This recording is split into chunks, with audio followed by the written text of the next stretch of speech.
So we were discussing about pneumonia.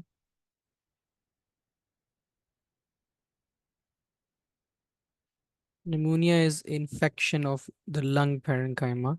Inflammation हो जाती है वहाँ पे due to some organism.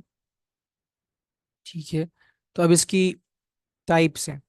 And exam के अंदर it is heavily linked with micro.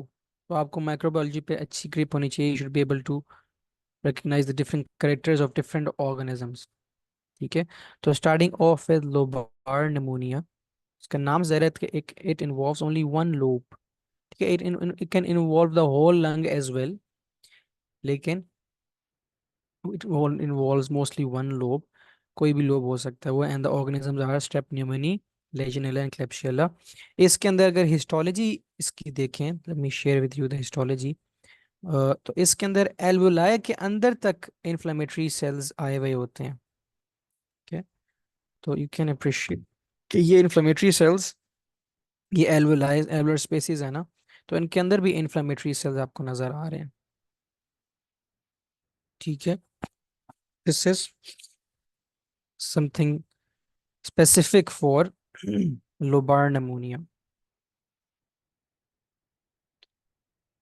ठीक है. तो as mention there are intra alveolar exudate in consolidation में इन्वॉल्व एंटायर लोब और the whole lung. Then comes bronchopneumonia. Bronchopneumonia की organism strep pneumoniae, staph aureus, influenza, Klebsiella है. इसके अंदर there is involvement of multiple lobes, but there is patchy involvement. Patchy distribution होती है इसकी. ठीक है. There is patchy distribution. तो next is interstitial pneumonia. Interstitial pneumonia की खास बात यह कि इसके अंदर जो एल्वुलाई होते हैं ना, एयर स्पेसिस के अंदर नहीं होता exudate. It is only in the interstitium जैसे लिखा हुआ है. तो let me show you the picture of this is well.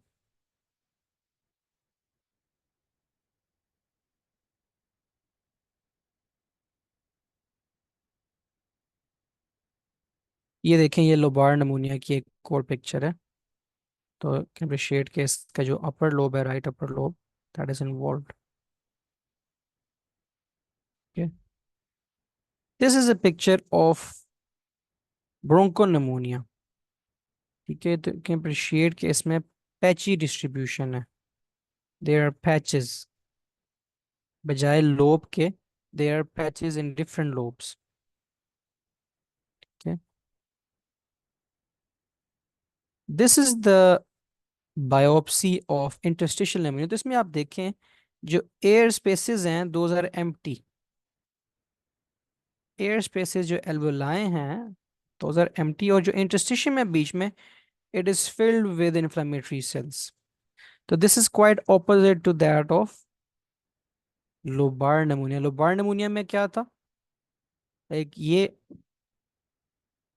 ये हो गया interstitial, and this is lobar pneumonia. तो इसमें एल्वोलाई के अंदर भी देयर आर इन्फ्लेमेटरी सेल्स.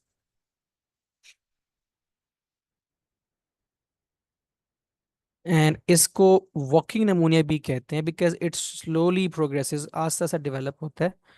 और इस दौरान पेशेंट हो सकता है शुरू में नॉर्मल हो, वो चल फिर रहा हो.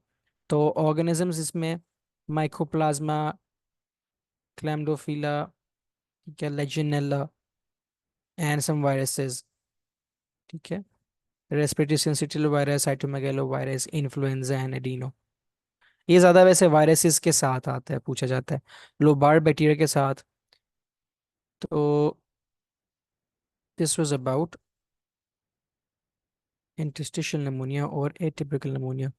नेक्स्ट जो है, इतना हाई यील्ड नहीं है, it is low yield cryptogenic organizing pneumonia. इसका पुराना नाम था BOOP, bronchiolitis obliterans organizing pneumonia.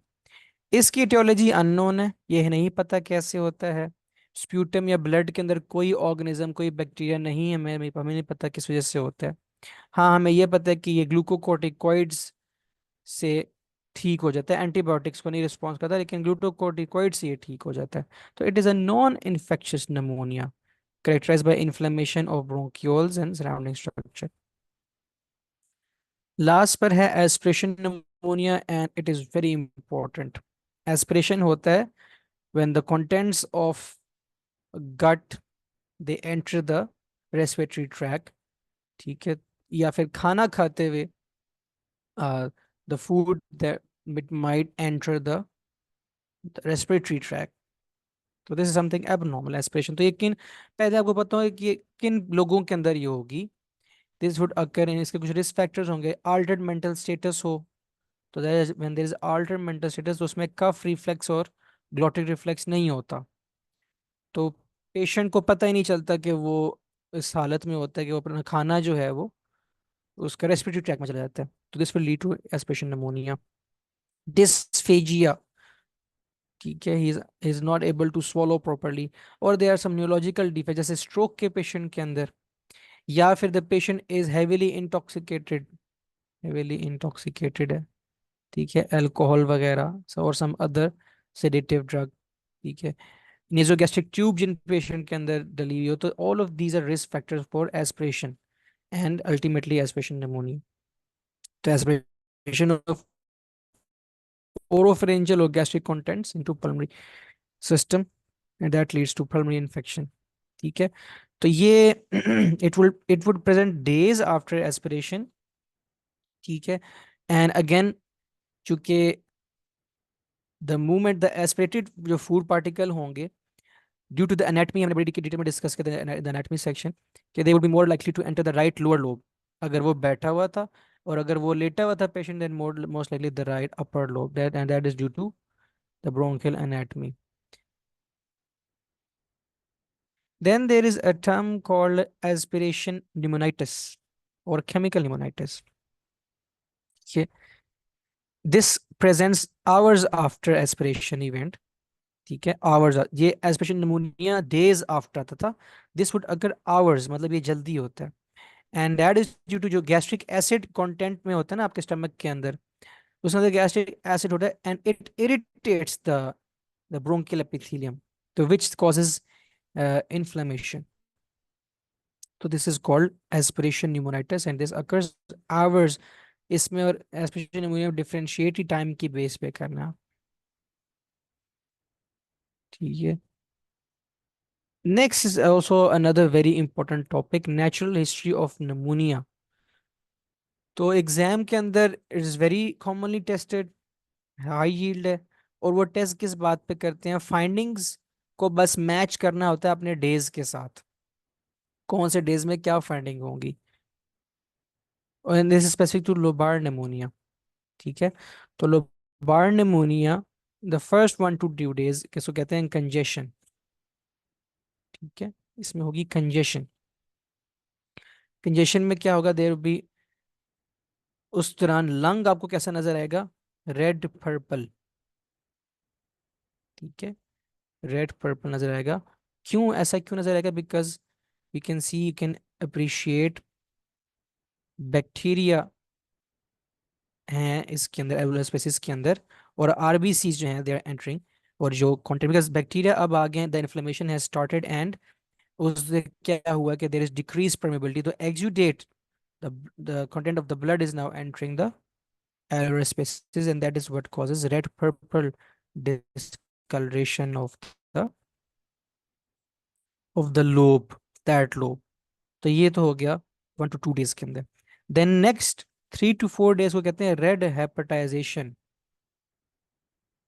के रेड हेपेटाइजेशन। रेड हेपेटाइजेशन के अंदर क्या हो रहा है, कैन सी के आरबीसीज आ गए हैं, now there is fibrin as well, exudate के साथ फिब्रिन भी आ गई है, ठीक है, एंड बैक्टीरिया आरबीसी डब्ल्यूबीसी तो है ही। तो this would be occurring in red hepatization. Red, इसको हेपेटाइजेशन, ये हेपेटाइजेशन लिखा है लफ्ज हेपेटिक से, and hepatic is liver.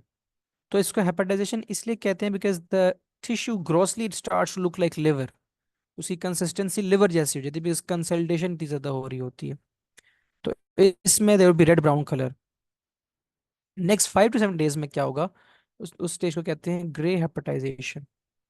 The lung lobe would appear grey, and exudate के अंदर अब क्या होगा, मोस्टली डब्ल्यूबीसी से भरा होगा, जो आरबीसी होंगे उनकी लाइसिस हो चुकी होगी, इट बी लाइज्ड आरबीसी, जैसे यहाँ पे नजर आ रहा है, they would be lysed RBCs and fibrin. तो ग्रे में आरबीसी लाइसिस होगी। कंजेशन में आरबीसी थे, फिर रेड हेपेटाइटिस में फिब्रिन भी आ गई, ग्रे में आरबीसी की लाइसिस होगी। देन कम्स रेजोल्यूशन 8 डेज के बाद। उसमें क्या होगी, exudate macrophage will come and they clear up all of the debris.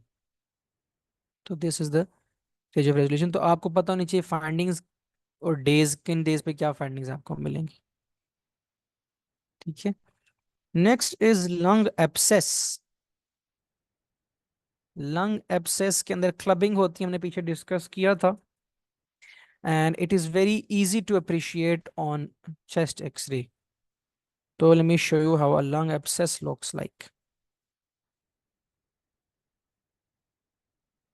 This is the chest x-ray of a lung abscess. So this is a lung abscess. Abscess किसको कहते हैं? Abscess is actually uh, pus containing cavity कह लें as an abscess. And you can appreciate इसके अंदर एक बनता है air fluid level. You can see the black portion. This black portion is the air. ठीक है। और यहाँ पे एक fluid level बन रहा है. This is the air fluid level.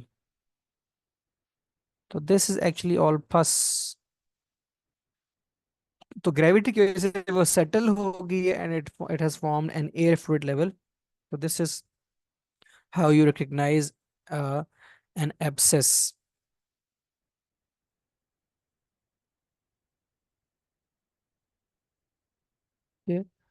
तो there is localise collection of pus within parenchyma. इसकी सबसे कॉमन कॉज एस्पिरेशन है। ठीक है। अगेन एस्पिरेशन के सारे आपको मेरे स्लाइड्स अभी पढ़ लिए हैं। Alcohol, loss of consciousness, alcohol abuse, ठीक है, एपिलेप्सी, स्ट्रोक, ठीक है, या फिर the other cause are bronchial obstruction, for example in cancer. तो एयर फ्लूइड लेवल्स अभी हमने देखे सीन ऑन चेस्ट एक्सरे। और इसमें जो ऑर्गेनिज्म रिस्पॉन्सिबल है, पेप्टो स्टेप्टोकोकस, फ्यूसोबैक्टीरियम, बैक्टीरियोइड्स, ये एनारोब्स हैं। ठीक है। The anaerobic organisms are bacteroides, fusobacterium, peptostreptococcus, और staph aureus is also involved. लेकिन ज्यादा एग्जाम में ये वाले ज्यादा हाई शील्ड है। How do you treat it? Antibiotics, drain करें, सर्जरी करें। ठीक है। फिर उसने बताया कि lung abscess if it secondary to aspiration, तो उसकी लोकेशन डिपेंड करेगी कि एस्पिरेशन किस पोजीशन में हुई थी। अभी हमने इससे पढ़ा कि एनाटॉमी पर डिपेंड करता है। तो अगर if the aspiration occur while sitting, then most likely right lower lobe involve होगा। But if the patient was lying supine, then mostly the right upper lobe or middle lobe.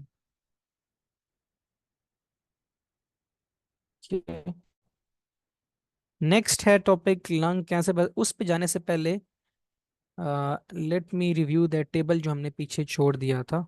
This table of physical findings that you would get in lung diseases. तो पहली है pleural effusion. Pleural effusion के अंदर you would get decrease breath sounds because again the lung has been moved away by the surrounding effusion in pleura. Percussion पे you would get dullness because pleura के अंदर अब air नहीं है, उसके अंदर fluid है। तो upon percussing you would get dull noise. Fremitus is decreased. Again मैंने आपको बताया fremitus क्या होता है। Fremitus is the vibration of the vocal cords when you speak, that vibration that travels through the lungs, and you can feel it with by placing your hands on the chest of the patient. तो चूंकि इसके अंदर there is fluid in the pleural cavity and the lung has been moved to the side, so you won't be able to appreciate that vibration. तो इसमें there is decreased fremitus. And tracheal deviation, if the effusion is small, then there would be no tracheal deviation, but if it is large, then there would be, there you would get, you would be able to appreciate tracheal deviation. तो अभी एक x ray मैंने आपको दिखाया था, उसके अंदर there was deviation. So here you can appreciate that this is a massive pleural effusion, all of this, and the trachea is has been deviated. To the opposite side. ठीक है, याद रखना, to the opposite side.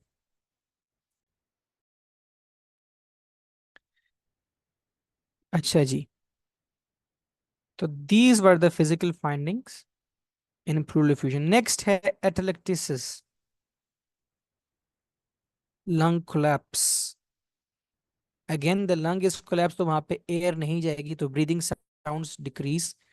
Percussion पे you would find it dull. ठीक है, again the fremitus would be decrease because lung एक collapse करके, तो वहां तक जो वाइब्रेशन थी वहां कैसे ट्रेवल करेगी इन कोलैप्स लंग। ठीक है, एंड एटेलेक्टिसिस में the deviation would be towards the side of the lesion. ठीक है, tracheal deviation would be towards the side of the to the lesion. ठीक है, then comes a simple pneumothorax. हमने अभी pneumothorax बड़ी डिटेल में देखा, उसके अंदर क्या होगा? Again the lung, there is air in the lower cavity which has compressed the lung, तो उसमें you would get decreased breath sounds, but लेकिन hyper resonance मिलेगी because now there is air, तो on percussion you would get noise। Fremitus again would be decreased because the lung is collapsed, the lung has been pressed by air, and there will be no tracheal deviation। ये याद रखना है कि simple न्यूमोसाइज में tracheal deviation नहीं होती, लेकिन हाँ टेंशन न्यूमोथोरैक्स में all of the values would be the same except for deviation of trachea, because tension pneumothorax के अंदर mediastinal deviation होती है। ठीक है, we discussed that in great detail in the pneumothorax topic। Last पर है consolidation, मतलब कोई pneumonia, कोई pulmonary edema, anything that is making the lungs heavier, fluid infection, उसके अंदर ये कहा कि you would appreciate breath sounds with crackles, inspiratory crackles। ठीक है, because there is fluid in the bronchial airways। On bone percussion again you would get dull noise because the air in the lungs has been replaced by fluid and infectious debris, तो उसमें there will be dull noise। Premitus increase हो जाता है because the vibrations they are better able to travel in denser medium। ठीक है, ये physics का rule है। And in consolidation the lung becomes dense, the lung tissue, that due to accumulation of fluid, so the vibration is actually increased on the side of the lesion and there will be no tracheal deviation। तो these are the physical find. अब ये exam के अंदर आपको diagnosis support करने के लिए findings दी होंगी, तो you should be able to recognize कि कौन सी abnormality के अंदर कौन सी फिजिकल फाइंडिंग्स आती हैं, तो it will help you move closer to your diagnosis. Pathology का जो लास्ट बड़े इंपॉर्टेंट है, दैट इज लंग कैंसर। इसमें से काफी क्वेश्चंस आते हैं and you should be able to recognize the different types of it. ठीक है, लंग कैंसर, तो how would with the patient present? Patient की बड़ी वेरिएबल प्रेजेंटेशन हो सकती है। कफ हेमोप्टिसिस के साथ आएगा, वीजिंग। ठीक है, coin lesion on chest X-ray इसकी फाइंडिंग होती है एक्सरे के ऊपर। तो let me share with you how does a coin lesion look like.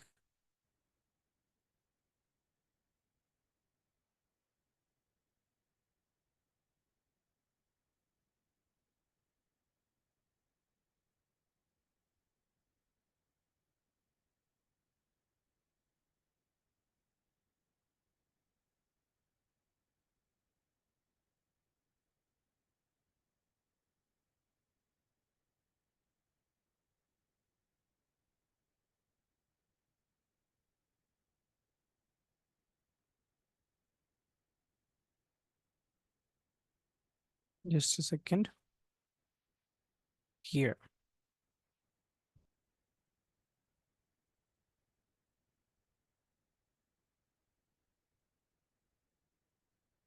This is how coin lesion looks like. ये चेस्ट एक्सरे के ऊपर आपको एक ऐसे सर्कुलर सी लीजन मिलेगी। ठीक है, सिमिलरली एक ये एग्जांपल भी है, this one here, you can appreciate this is a coin lesion।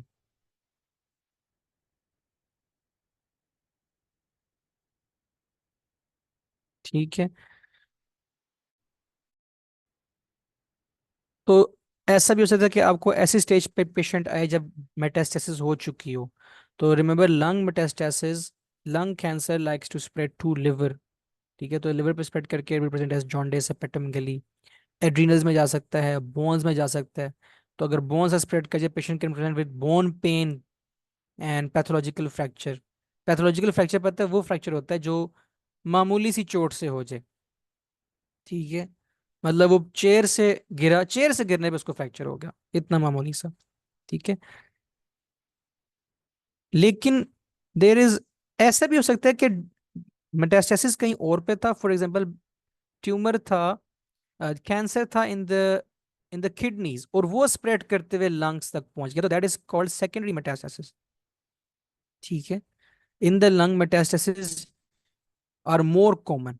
तो ये जो सेकेंडरी मेटास्टेसिस है, जो लंग तक कैंसर आ रहा होता है, दैट इज मोर कॉमन, और उसमें बड़ा टिपिकल सा एक्सरे मिलता है, उसको कहते हैं कैनन बॉल पेरेंट्स।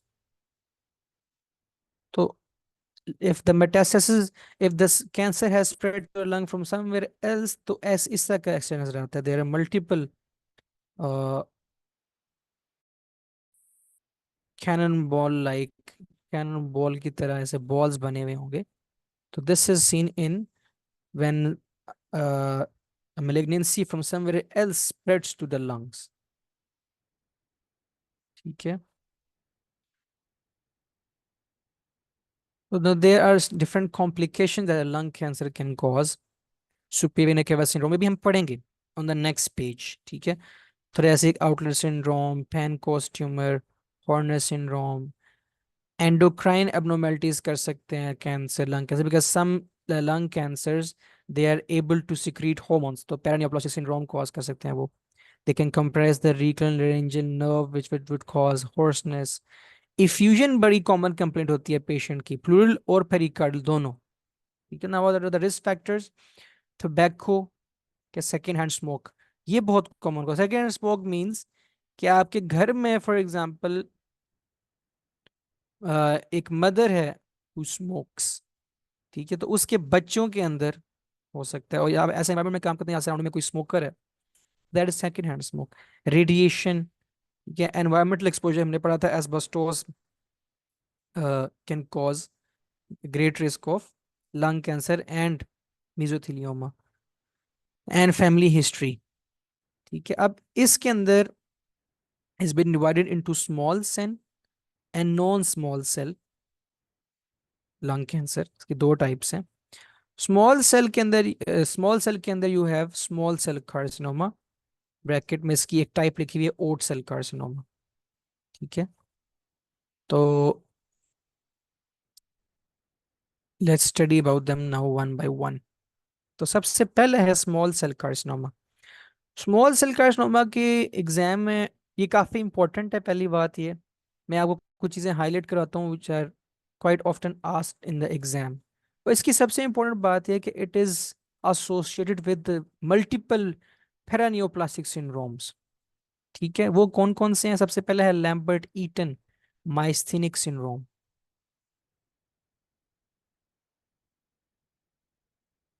इसके अंदर ये होगा कि patient might present with Lambert Eaton syndrome. Lambert Eaton syndrome is discuss in greater detail in the musculoskeletal portion. Basically इसमें ये होता है कि जो न्यूरोमस्कुलर जंक्शन है, over there on the presynaptic terminal there are calcium channels। ठीक है, the antibodies are produced against those calcium channels and they are destroyed, and the presynaptic junction is unable to release the neurotransmitters।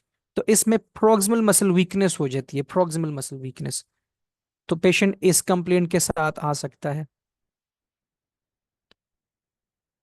Patient को encephalitis हो सकता है, inflammation of the brain tissue. तो वो आपके साथ अल्टर स्टेट ऑफ कॉन्शियसनेस के साथ आ सकता है, इरिटेबिलिटी के साथ आ सकता है। ठीक है। तो या फिर आपके साथ सब एक्यूट सेरिबुलर डीजनरेशन के साथ, this is discuss in detail in the CNS section. तो उसमें सेरिबुलर साइंस पॉजिटिव आना शुरू हो जाएंगे। ठीक है। तो कुछ इसके अलावा, तो ये तो होगी neurological paraneoplastic syndromes. Now there are some endocrine paraneoplastic syndromes as well. Patient हो सकता है कि आपके पास कुशिंग सिंड्रोम के साथ प्रेजेंट करे, because small cell carcinoma can secrete ACTH। ठीक है, कुशिंग सिंड्रोम के साथ, या फिर SIADH के साथ प्रेजेंट करे, because small cell carcinoma can also produce ADH। ठीक है, तो ये है, ये इसका की काफी इसकी डिफ्यूज प्रेजेंटेशन हो सकती है। How do you treat, we do chemotherapy and radiation. इसमें MYC oncogenes they are commonly amplified, तो ये MCQ आ जाता है अक्सर। ठीक है, on histology how would you recognise, you would see small dark blue cells, इनको हम कल्चर्स की सेल्स कहते हैं, small dark blue cells. And इनके ये जो मार्कर्स हैं, chromogranin A positive, enolase positive, synaptophysin positive, these are very important, these are quite asked in the exam, in the exams, in question banks। ठीक है, तो ये आप देख सकते हैं, this is how they look like, you can appreciate small, these small cells। Okay, small dark blue cells। Then come non-small cell cancers। उसमें पहले है एडिनोकार्सिनोमा। Adeno means gland. तो इस कैंसर के अंदर ग्लैंड्स बन जाते हैं, ग्लैंडुलर स्ट्रक्चर्स बन जाते हैं। First of all, it is the most common lung cancer, वो भी उन लोगों के अंदर who do not smoke, and it's more common in females. ठीक है, इसकी म्यूटेशंस KRAS, EGFR AL के म्यूटेशन ये एग्जाम में पूछी जा सकती हैं। ठीक है, एंड इसकी जो सब टाइप है ब्रोंको एल्वियोलर, इसकी एक सब टाइप है, ब्रोंक्योलर सब टाइप। ठीक है, और उसके बारे में खास बात ये है, ब्रोंक्योलर सब टाइप के बारे में इसकी हिस्टोलॉजी की खास बात लिखी हुई है कि that you would see thickening of alveolar walls and tall columnar cells which would contain mucus। mucus क्यों, बिकॉज अगेन इसके अंदर ग्लैंडुलर स्ट्रक्चर्स बन जाते हैं and they secrete a lot of mucus। ठीक है, तो there will be glandular pattern which often stains mucin positive, mucin positive because they produce mucus।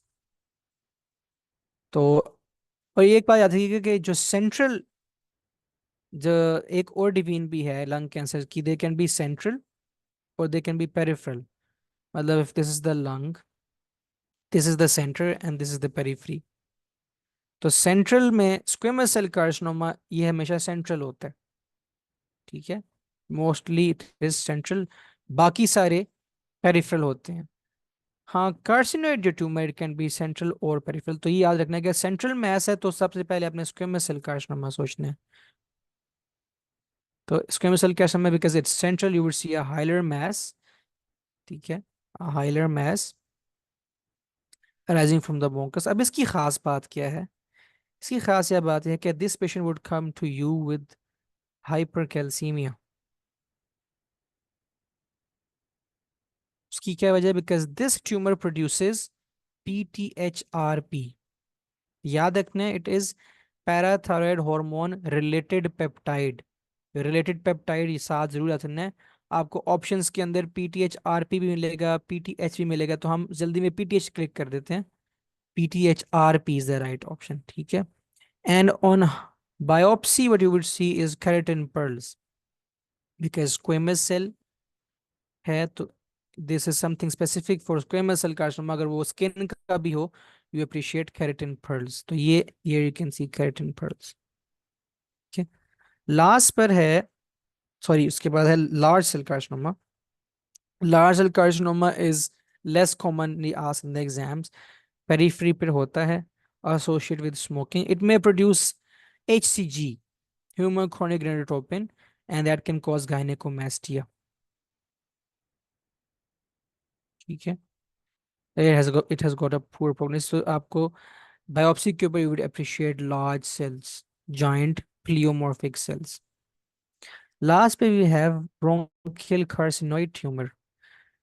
Carcinoid tumor is also found in the GIT, and the special thing about it case के these are nest of neuroendocrine cells, and ये chromogranin A positive होते हैं, ये chromogranin A stain होता है, ये positive होते हैं। The thing about carcinoid tumor is that they produce a lot of serotonin। ठीक है, they produce a lot of serotonin, and serotonin के effects फिर इनके अंदर आते हैं. serotonin causes wheezing, flushing, diarrhoea, ये वाले सिम्टम्स कॉज करती है. ठीक है, तो ये जीएटी के अंदर भी हो सकता है और लंग के अंदर भी हो सकता है. Now there is a substance which is found in urine in carcinoid tumors या carcinoid syndrome. तो let me share a picture of it with you.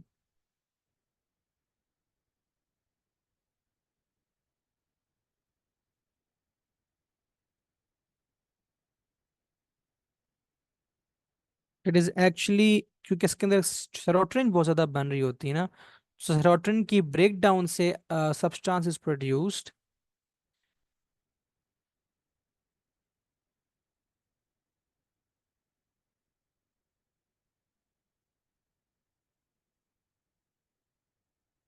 And just give me a second.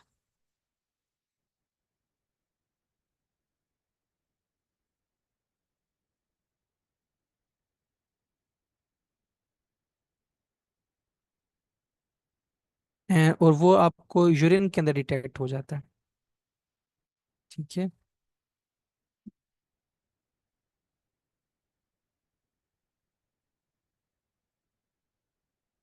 It is called 5 hydroxy indole acetic acid. ठीक है, 5 hydroxy indole acetic acid. So this is a breakdown product of serotonin. So you would find this in urine in these patients. ठीक है, तो this was about lung cancer. फिर ये दो associated diseases हैं lung cancer के साथ, मैंने आपको बताया, उसके ऊपर लिखी हुई थी यहाँ पर भी. सुपेरियर केवा सिंड्रोम, पैनकोस ट्यूमर. तो पहली है उसमें से पैनकोस ट्यूमर.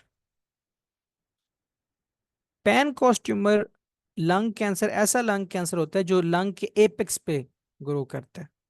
ठीक है, तो that is a Pancoast tumour. और चूंकि एपेक्स के ऊपर they are certain important structures, तो वो उनको डिस्टर्ब कर सकता है, and that would produce Pancoast syndrome by invading compressing local structures. तो वो अगर तो रिकरेंट लैरिंजियल नर्व को क्योंकि यहीं से गुजर होते करे तो होर्सनेस प्रोड्यूस करेगा that tumour. If it disturbs the stellate ganglion, तो that would produce hoarseness syndrome. Stellate ganglion पहले मैं आपको दिखा देता हूँ. तो इसके सेकेंड, ये आप देख सकते हैं, दिस इज स्टेलेट गैंग्लियन. ठीक है, and from here arise the sympathetic supply. Sympathetic यहाँ से सप्लाई पूरी बॉडी की निकलनी है. तो यहाँ पे अगर ट्यूमर इसको डिस्टर्ब कर दे तो उस साइड की sympathetic supply would be gone, and sympathetic supply to the face would also be gone. तो that is what produces Horner syndrome. Horner syndrome के अंदर आप कैसे उसको पहचानेंगे? You would see asymmetric pupils. Asymmetric pupils, जो इस साइड का pupil होगा it would be constricted. ठीक है, and there will be loss of sweating on this side. तो ये Horner syndrome के साथ प्रेजेंट कर सकता है. Then if it is compressing the superior vena cava, तो it would produce superior vena cava syndrome. ये भी हम देखते हैं यहाँ पे इसमें. तो इफ फिर यहाँ पे एक ट्यूमर एक आ गया है, तो it would obstruct the blood flow from the superior vena cava into the right atrium. तो उससे ये superior vena cava syndrome, हम भी उसको डिस्कस करते हैं उसमें क्या क्या होता है. It may also compress the brachiocephalic vein. That would produce brachiocephalic syndrome. ठीक है, if it affects the brachial plexus, ये कॉमन प्रेजेंटेशन हो सकती है. तो it can present with some palsy. ठीक है, तो वो जो, और ये ज्यादातर अल्नर मसल्स को अफेक्ट करता है ज्यादातर. ठीक है, तो उसके में अगर ये प्लेसेस को इन्वॉल्व करेगा तो you can get atrophy of the intrinsic muscle of the hand. ठीक है, और सम पाल्सी और सम सेंसरी डेफिसिट, ये हो सकता है. और अगर फ्रेनिक नर्व को इन्वॉल्व करे you can present with hemidiaphragm. तो ये इसकी काफी डिफ्यूज प्रेजेंटेशन हो सकती है, एसोसिएशंस की काफी सारी हैं. तो now let's have a look at सुपेर vena cava syndrome. तो उसके लिए I've shared a very good picture. This is a patient of superior vena cava syndrome. तो ये आप देख सकते हैं इसके venous return superior vena cava से नहीं आ रहा because there is a tumor compressing it. तो उससे क्या होगा, पूलिंग होगी इस की ब्लड की इन दीज वेन्स, तो there will be distended veins. तो पेशेंट की जो है ना, यू कैन शेड दोनों साइड पे वीनस डिस्टेंशन नजर आएगी आपको, फेशियल प्लेथरा नजर आएगा, एडीमा नजर आएगा फेस पे। तो ये उसकी प्रेजेंटेशन होगी। और इसकी स्किन को आप ऐसे प्रेस करेंगे ना, तो वो ब्लैंचिंग हो जाएगी वहां स्किन पे।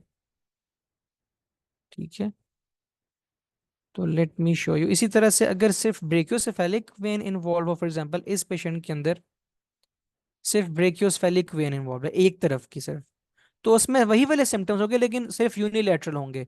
एडिमा एक तरफ फेस पर होगा, ठीक है, वीनस जो ये प्रोमिनेंट हुई हुई है वेन्स वो सिर्फ एक तरफ होंगी।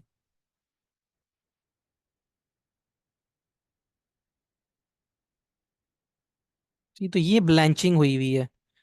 ये जो फर्स्ट एड यहाँ पे सकते हैं, ये ब्लैंचिंग हुई हुई है, प्रेस की है इसने यहाँ पे। ठीक है, तो ऑब्स्ट्रक्शन ऑफ सुपेर वेना क्या हुआ, impairs blood drainage from the head.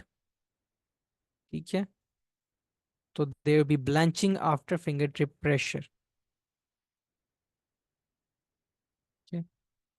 तो उसकी cause most common is malignancy and cause tumor, या फिर ये थ्रोम्बोसिस से भी हो सकता है, if there is a thrombus obstructing blood flow, thrombus from indwelling catheters। ठीक है, तो this was about superior vena cava syndrome, and this ends our pathology section. Now moving to respiratory pharmacology। तो उसमें सबसे पहले हैं antihistamines, H1 receptor blockers। H2 receptor blockers are not antihistamines, they're actually studied in the GAT section, जो आपकी which are used for the treatment of peptic ulcer। ठीक है, तो इसकी दो जनरेशन हैं, first generation and second generation, and here are the names. The main difference in first and second generation is the side effect, the adverse effect. ठीक है, तो आप यूजेस देख लें पहले। The uses common use allergy के लिए use होते हैं, बिकॉज एलर्जी इज, इसमें हिस्टामिन का बहुत रोल है, तो these are actually histamine receptor blockers. तो use in allergy, use in motion sickness, and used for the treatment of vomiting in pregnancy and used for sleep aid। First generation की बात हो रही है, यूज फॉर स्लीप एड, क्यों? Because इसका adverse effect है sedation. ठीक है, because sedation is cause by blocking the histamine receptors, H1 receptors in the CNS।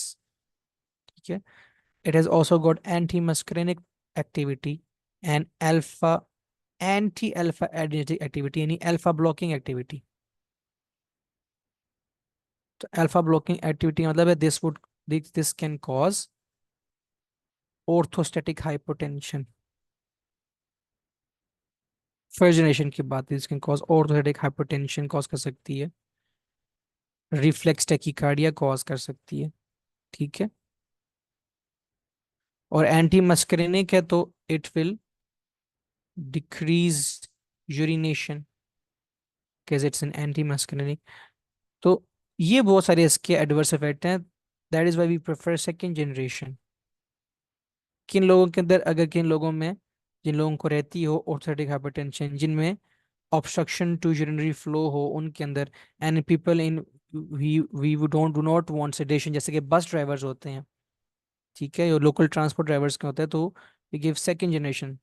उनको अगर एलर्जी हो जाए तो इसमें लोरेटिडीन, फिनोफेक्सिडीन, ठीक है, ये वाली एग्जांपल्स आ जाती हैं। तो they have far less sedating activity than first generation because they do not enter the CNS। ठीक है, इसमें cetirizine and loratadine, these are commonly next drug is dextromethorphan। Dextromethorphan has some opioid and agonistic activity।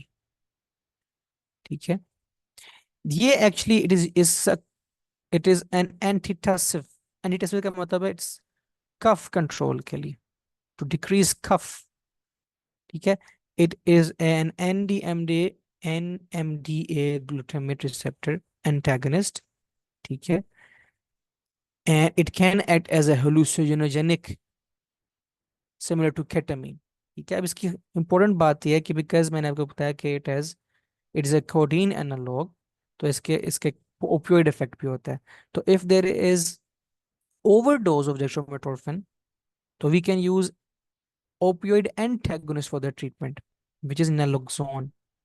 So naloxone can be used for the treatment if this अगर इसकी overdose हो जाए। ठीक है। And since it has opioid agonist activity, तो ये mild abuse भी इसका हो सकता है। ठीक है। And it can cause serotonin syndrome if combined with other serotogenic agents। पर इसमें important बात क्या है, ये तो ये mild abuse opioid agonist activity है इसकी। naloxone is the antidote in overdose। Next जैसे हैं सूडो एफिड्रीन एंड एफिड्रीन, इनके ड्रॉप्स आते हैं, nasal drops, because these are actually alpha agonists. और अल्फा एगनिस्ट क्या करते हैं, दे कॉज वेजो कंस्ट्रिक्शन। तो जो नेजल म्यूकोजा होता है, जो नेजल म्यूकोजा होता है उसके अंदर अगर म्यूकस वेजो वेजो कंस्ट्रिक्शन करवा दी जाए तो it causes opening of the nasal Airways. तो ये जो लोगों के अंदर नाक बंद हो जाता है नजला जुकाम के अंदर, तो these can be use as nasal decongestants. ठीक है। Can be use as nasal decongestants, लेकिन इनका इनका एडवर्स इफेक्ट ये है कि if they are used continuously for more than 4 to 6 days, ये उल्टा रिबाउंड कंजेशन कर देते हैं, विच इज कॉल्ड राइनाइटिस मेडिकामेंटोसा। ठीक है। बजाय ये म्यूकोजल कंजेशन को कम करने के रिबाउंड कंजेशन करवा देते हैं। And they are associated with tachyphylaxis. Tachyphylaxis means decreased response to drug in a very short period of time. तो थोड़ी ही देर में उसका असर आना खत्म हो जाता है, इसलिए we do not use this for more than 4 to 6 days। बीच बीच में वक्फा दे के इसको यूज करते हैं। ठीक है। these also have CNS stimulation, anxiety cause कर सकते हैं, खास पर सूडोएफ्रेड्रिन। ठीक है। नेक्स्ट बड़ी इंपॉर्टेंट टेबल है, these are drugs which are used for the treatment of pulmonary hypertension। तो उसमें हमारे पास डिफरेंट पाथवेज हैं। First is endothelin receptor antagonists. ये देखें, this is endo pro endothelin is converted to endothelin. और endothelin it causes smooth, endothelin receptor पे लगती है which causes smooth muscle contraction and that causes pulmonary hypertension. ठीक है। तो हम एंडोथिलिन एंडोथिलिन को लगने ही नहीं देते उसके रिसेप्टर पे, वी यूज एंडोथिलिन रिसेप्टर ब्लॉकर्स और एंटागोनिस्ट। ठीक है। तो that would decrease pulmonary vascular resistance, वो यहाँ पे ये कॉन्ट्रैक्शन नहीं होने देगा स्मूथ मसल की। तो इसकी एग्जांपल है bosentan, but it is hepatotoxic. Next we can use PDE5 inhibitors। तो this is PDE5, phosphodiesterase 5। Phosphodiesterase क्या करता है, it breaks down cyclic GMP। ठीक है। It breaks down cyclic GMP। तो अगर हम फोस्फोडाइएस्ट्रेज को ही इनहिबिट कर दें, that will increase cyclic GMP levels. ठीक है। एंड साइक्लिक GMP लेवल्स बढ़ाने की वजह से क्या होगा, it will relax the smooth muscle, cause vasodilation. ठीक है। तो inhibit phosphodiesterase 5, that will increase CGMP and there be prolong vasodilatory effect of nitric oxide. तो ये तो PDE5 इनहिबिटर्स जो हैं, they can also be used for erectile dysfunction। और वहां पे भी मैकेनिज्म सेम है, they cause vasodilation which treats erectile dysfunction। लेकिन the important thing is that these should never be used with nitrates। ठीक है। contraindicated when taking nitroglycerin or nitrates because nitrates also cause vasodilation. तो इनका जब दोनों vasodilators दे देंगे तो there will be severe hypertension, patient may die. ठीक है. Next we have prostacyclin analogs. Prostacyclin जैसे कि PGI2 they cause vasodilation. ठीक है, they cause vasodilation, तो हम इनके analogs देते हैं. तो these are iloprost, epoprostinol. ठीक है, तो ये तीन पाथवेज के through we can treat pulmonary hypertension. Next is a long list of drugs for asthma. और ये बड़ी इंपॉर्टेंट है एग्जाम के अंदर, दोनों ही पल्मोनरी हाइपरटेंशन वाले भी इंपॉर्टेंट हैं और दूसरी भी इंपॉर्टेंट. तो वी कैन ट्रीट एज्मा दो तरह से. First to suppress the inflammatory process, you gets an hypersensitivity reaction. तो आप जो इन्फ्लेमेटरी प्रोसेस है उसको सप्रेस करें. दूसरा ये कि you decrease the parasympathetic tone because इसके अंदर ब्रोंको कंस्ट्रिक्शन हो जाती है, सेवियर इंक्रीज परमेबिलिटी हो जाती है, कंजेशन हो जाती है. तो हम एक एक करके देखते जाते हैं कि कौन कौन से ग्रुप्स इसमें यूज हो रहे हैं. तो first one is inhaled beta agonists, albuterol, salmeterol, formoterol. Beta agonist आपको पता है कि there are beta receptors, beta 2 receptors in the lungs and these cause vaso bronchodilation by acting to G protein, GS protein, which increases the camp levels. ये आपने यहाँ लिख लें यहाँ पे साथ. ठीक है, तो ये बड़ा क्विक एक्शन होता है इनका, क्विक एक्शन. तो अगर किसी पेशेंट के लिए इमीडिएट रिलीफ चाहिए, एजमा, उसको एजमा अटैक हुआ and you want immediate relief, तो this is the first choice of drug. ठीक है. नेक्स्ट है इनहेल और ओरल ग्लूकोकॉर्टिकॉइड्स. ये क्या करते हैं कि these are not used for immediate relief, but they are used for chronic asthma to suppress the inflammatory process. वो पता है glucocorticoids, they will inhibit all the cytokines. ठीक है, और they will decrease the production of inflammatory agents. ठीक है, पर इसके साथ एमसीक्यू ये आता है कि what patients mistake करते हैं, क्या करते हैं कि they do not rinse their mouth, rinse their mouth after inhalation. तो उससे क्या होता है, उनको थ्रश डेवलप हो जाता है, कैंडिड ओरल कैंडिडियासिस डेवलप हो जाता है. ठीक है, तो what we can use is we can use a spacer, spacer use कर सकते हैं. ओरल कैंडिडियासिस इसलिए डेवलप हो जाता है because all of the they are not using the जो पंप होता है, they are not using the pump properly. तो all of the glucocorticoid is deposited in the mouth instead of going into the airways. तो mouth में it then leads to oral candidiasis. तो ये इसके साथ बड़ा हाई yield है, पूछते हैं. Then there are muscarinic antagonists. You see there are M3 receptors in the bronchial smooth muscle में, देखें M3 receptor होता है and M3 receptor causes bronchoconstriction. तो हम अगर मस्करिनिक एंटागनिस्ट दे दें तो we can actually produce bronchodilation. तो इसमें आ जाती है tiotropium, ipratropium. And one important thing about, I forgot to mention about beta agonist, इनका एक एडवर्स इफेक्ट ये भी है, दे में कॉज टैकीकार्डिया. तो remember, they can cause tachycardia, they may also cause tremors due to their beta activity. ठीक है, तो ये बहुत इंपॉर्टेंट है, you may note it down.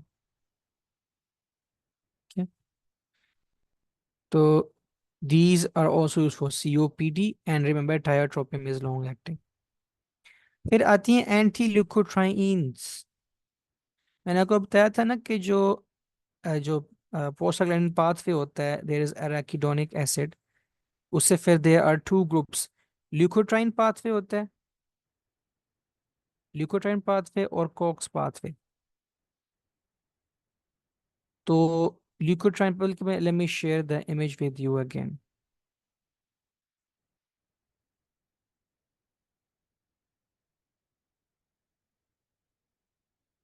Just a second.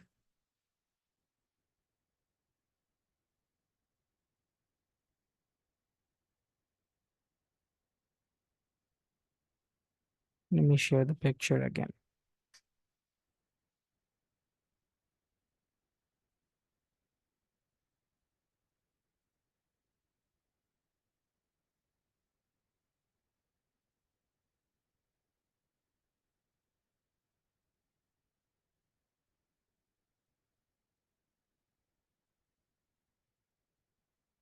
तो ये आप देख सकते हैं, this is the leukotriene pathway. ठीक है। और ये ल्यूकोट्राइन जो है ना, LTC four D four all of these products, they cause bronchoconstriction, bronchial mucus secretion. This is what is seen in asthma. तो हम क्या करते हैं कि we inhibit the production of these substances. वो हम दो तरह से कर सकते हैं, इधर वी स्टॉप देयर प्रोडक्शन, जैसे कि ज़ैल्यूटन। ठीक है, we stop their production right here, और we can use leukotriene receptor blockers. ठीक है। तो उससे क्या होगा, ये सब्सटेंसेस नहीं बनेंगे, तो ये वाले सिम्टम्स भी नहीं आएंगे ब्रोंकोकंस्ट्रिक्शन के। तो these drugs, and these are specially choice, these are the choice in patients with aspirin induced asthma. ठीक है। तो remember aspirin, we discussed about aspirin induced asthma in the section of asthma. तो block leukotriene receptors, especially good for aspirin induced and exercise induced asthma. ठीक है। तो हमने देखा था montelukast, zafirlukast are the receptor blockers, and Xeluton is 5-lipoxygenase inhibitor, which was actually producing leukotrienes from arachidonic acid. ठीक है। फिर है we've got some monoclonal antibodies, anti-IgE monoclonal antibodies। आपको पता है IgE जो है antibodies, when they bind to the mast cell, they cause mast cell degranulation। तो हम इससे पहले कि वो बाइंड करें, हम IgE को बाइंड कर लेते हैं by with IgE monoclonal antibodies. So they bind mostly unbound serum Ig and blocks binding to this receptor which is present on the mast cell। तो उससे क्या होगा, डीग्रेनुलेशन नहीं होगी। ठीक है। तो दीज आर आईजी, इसमें ओमेलिजुमैब आ जाती है। Then we have got methyl xanthines, उसमें थियोफाइलिन वगैरह आ जाती है। They also cause bronchodilation by inhibiting phosphodiesterase। Phosphodiesterase inhibit करने से कैंप लेवल बढ़ जाता है। ठीक है। And this is what leads to bronchodilation. तो यहाँ पे आप देख सकते हैं, that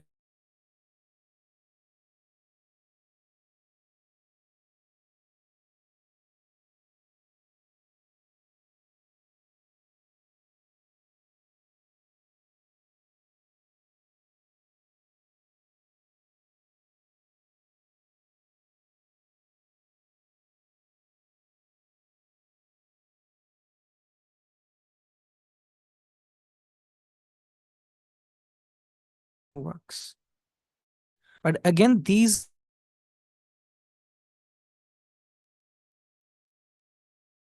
but again मैं बताया था मिथाइल xanthines के बारे में, they have got their adverse effects, they can also be cardiotoxic। okay, they can also be cardiotoxic। let me share the, एक second, let me share the